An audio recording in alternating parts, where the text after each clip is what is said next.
અને હવે વાત કરીશું અરવલ્લીની તો અરવલ્લીના શામળાજીમાં મેશ્રો નદી પર બનાવવામાં આવેલા નબળા ડાયવર્ઝનના કારણે એક એસટી બસ ફસાઈ જવાની ગંભીર ઘટના સામે આવી છે। રેફરલ હોસ્પિટલ પાસે આવેલા મેશ્રો નદીના ડીપ પર હાલ કામગીરી ચાલી રહી છે। આ માર્ગ પર દરરોજ હજારો નાના મોટા વાહનો પસાર થાય છે। આ રસ્તે શાળા કોલેજના વિદ્યાર્થીઓની અવરજવર પણ રહે છે। ડીપના રિપેરિંગ માટે બનાવવામાં આવેલું ડાયવર્ઝન નબળી ગુણવત્તાનું હોવાથી આ ઘટના બની છે। ભિલોડાથી વડથંભી કહી શકાય કે તરફ જતી એસટી બસમાં 19 મુસાફરો સવાર હતા, ત્યારે તમામ મુસાફરોના જીવ તાળવે ચોંટી ગયા હતા।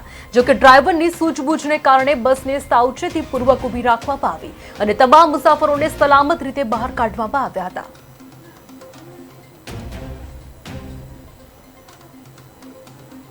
મારું નામ છે લાલુભાઈ આંબલિયા, નવાગામ કસાણાનો હું વતની છું અને સવારમાં ઢેકવા શામળાજીમાં અમે આવ્યા હતા અને અત્યારે ભિલોડા વડથલીમાં જઈએ છીએ।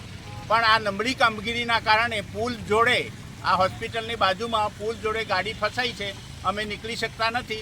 19 પેસેન્જરો હતા, કસાણાના સૌથી વધારે પેસેન્જરો હતા, નવાગામના પણ હતા, ઈસરીના પણ હતા, નવાગામ કંટાળુ અને ચીટાદરાના કેટલાક માણસો જતા રહ્યા। પણ આવી નબળી કામગીરીના કારણે પડતી હાલાકી પ્રજાને ભોગવવી પડે છે।